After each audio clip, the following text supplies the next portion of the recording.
Oke, siap suara tuh. Oke.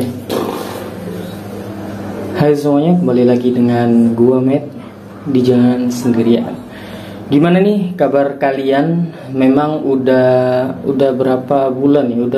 Udah hampir 2 bulan gua nggak upload video-video terbaru, gua nggak upload video-video yang update karena ya studionya pindah juga sih. Ini jadi ke studio yang baru dan masih dalam renovasi. Jadi ya apa adanya dah, ya kan? Dan juga hari ini PPKM katanya sih dengar-dengar mau diperpanjang.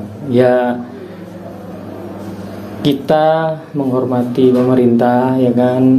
Jangan lupa pakai masker dan patuhi semua protokol ya, meskipun enak, ya kan? Ya mau gimana lagi. Oke lah, kali ini gue akan memberikan sebuah informasi tentang seorang wanita atau ibu-ibu yang menjadi seorang pembunuh berantai dan memutilasi semua korbannya di tahun 2000-an. Tentunya di kota Surabaya. Setelah yang satu ini. Oke, kita mulai flashback ke tahun 2005 yang dimana ada seorang wanita, ibu dari 3 anak, yaitu bernama Astini Sumiasi. Berbagai media menyebutnya Nyonya Astini. Berita ini sempat menggemparkan pada waktu itu. Pembunuhan berantai dengan motif tersinggung saat ditagih hutang. Wah, ini memang sekarang di Indonesia ini yang hutang lebih jahat daripada yang ngutangin gitu loh, ya kan? Yes, biasalah. Astini membunuh 3 penagih hutangnya, antara lain yang bernama Puji Astuti, Rahayu, dan Sri Astuti. Astini memang terkenal sering meminjam uang kepada tetangga-tetangganya. Kepada Mbak Puji Astuti ini ia berhutang sekitar Rp20.000. Kepada Ibu Syukur atau Ibu Rahayu ia berhutang sebesar Rp1.250.000. Kepada Sri Astuti Wijaya ia berhutang sekitar Rp250 dan ditambah Rp300.000, ya sekitar Rp550.000-an. Semuanya ditolak untuk dibayar dan membuat si penagih berkata-kata kasar. Inilah yang kemudian menjadi dalih tersinggung saat dihina. Pembunuhan terhadap Puji Astuti dilakukan pada Februari 1996 pukul 4 sore di rumah Astini. Puji Astuti mengeluarkan kata-kata kasar saat menagih hutang yang membuat Astini tersinggung dan meraih sepotong besi lalu menghantamkan ke kepala Mbak Puji ini. Setelah merenggang nyawa, jenazah diseret ke dapur dan menutupnya dengan sebuah tikar. Pada pukul 2 dini hari, jenazah si korban dimutilasi menjadi 10 bagian yang kemudian ditebar ke berbagai tempat sampah dan di sungai di kota Surabaya. Potongan tubuh Mbak Puji ini kemudian ditemukan oleh warga kampung Wonorejo, Surabaya, dalam sebuah kantong plastik di sungai Wonorejo, yang kemudian diamankan polisi dan disimpan di kamar jenazah RSUD Dr. Sutomo. Jenazah diidentifikasi oleh keluarga korban yang bernama Agus Purwanto yang mengkonfirmasi itu adalah kepala kakaknya, Puji Astuti, yang sebelumnya dilaporkan hilang.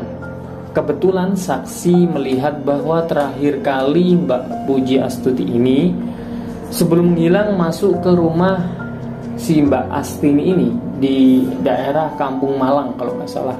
Polisi segera menahan Astini dan menginterogasinya berdasarkan pengakuan Mbak Astini ini.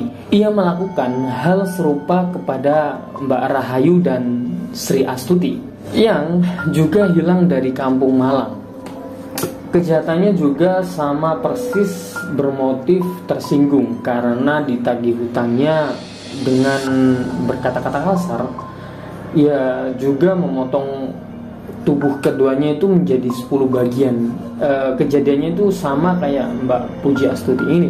Setelah polisi menginterogasi dan memberikan sebuah pertanyaan ke Mbak Astini ini, lalu Mbak Astini ini dibawa ke kantor polisi dan menunggu hasil sidang, yang dimana sidangnya itu di Pengadilan Negeri Surabaya. Setelah divonis dihukum mati oleh Pengadilan Negeri Surabaya pada tanggal 17 Oktober 1996, Astini masih berupaya mengulur waktu eksekusi dengan mengajukan banding ke Pengadilan Tinggi. Sembari menunggu banding, ia ditahan di Lembaga Permasyarakatan Wanita di daerah Sukun Malang. Hasilnya, banding yang diberikan oleh Mbak Astini ini ditolak pada Januari 1997. Pengadilan Tinggi Jawa Timur malah menguatkan keputusan Pengadilan Negeri Surabaya. Ia lalu mengajukan kasasi ke Mahkamah Agung pada Juni 1997. Mahkamah Agung kembali menggugatkan keputusan tersebut. Ia mencoba lagi Pengadilan Negeri ke Mahkamah Agung yang juga ditolak.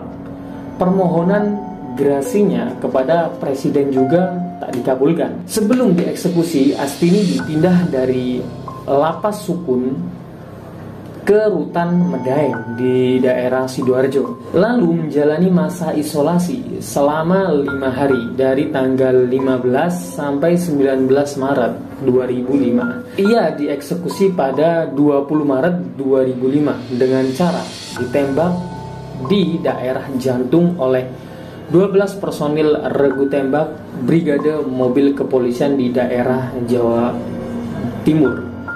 Dengan 6 peluru, jasadnya dibawa ke Rumah Sakit Umum Daerah Dr. Sutomo, Surabaya untuk diotopsi. Ia dinyatakan mati sekitar pukul jam 1:20 dini hari pada tanggal 18 Maret 2005. Ia juga meninggalkan 3 pesan sebelum dieksekusi untuk dikabulkan. Kasus Astini sering dijadikan pertimbangan ulang terhadap hukuman mati. Saat menunggu hukuman mati, Astini mengeluh bahwa tidak ada yang memperhatikan nasibnya. Bahkan sekedar membesuk, ia juga mengkhawatirkan nasib ketiga anaknya. Ketiga buah hati Astini ini pun lantas berada dalam tanggung jawab Andreas Nurmandala. Bahkan ia mengaku telah menyekolahkan putra-putrinya si Astini ini hingga tamat sekolah menengah ke atas. Rumah kontrakan Astini kemudian dikontrakan kepada beberapa keluarga, namun warga menyatakan rumah tersebut jadi terlihat seram dan sering mengeluarkan bau amis seperti darah. Karena kamar dan dapurnya dulu sempat menjadi tempat eksekusi 3 orang korbannya itu yang dibunuh dan dimutilasi. Kini rumah tersebut dikontrakan oleh keluarga Soekardi dan Supriyadi. Jadi makanya kalau kalian pengen berhutang atau mempunyai sangkutan hutang, itu semampunya aja, semampu kalian. Jadi nggak terlalu fatal kayak gini. Kalau semisal malaikat, ya kan, bisa nyatet itu hutang dosa kalian 3, sudah hutang, sudah membunuh, mutilasi lagi, itu, gitu sih. Jadi ya kalau bisa, kalau kalian mau berhutang, pikir-pikir dulu kalian mempunyai seberapa sih. Jadi kalian buat mengembalikan hutang itu mampu gitu loh. Jadi jangan ketika kalian hutang kalian ngemis-ngemis, tapi ketika saat ditagih kalian malah ini kan kasih ya. Sudah uangnya dihutang, udah dibentak, nggak dikasih duit lagi waktu mau nagihnya, itu gimana ya. Oke, mungkin dari cerita Mbak Astini ini kita bisa mengambil sebuah pelajaran dari itu semua. Jadi lebih berhati-hati dalam menjalani kehidupan. Memang banyak orang yang suka hutang, sama seperti ya negara kita ini ya kan, banyak hutang ya kan. Ya begitulah. Oke, terima kasih buat kalian yang sudah menonton video ini sampai selesai. Dan jangan lupa kalau kalian mempunyai cerita, foto, video yang menyeramkan, kalian bisa kirimkan di email jangansendirian1@gmail.com.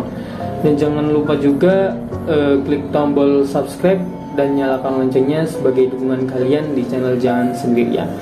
Jangan lupa juga klik tombol jempol ke atas ya, dan share ke teman-teman kalian.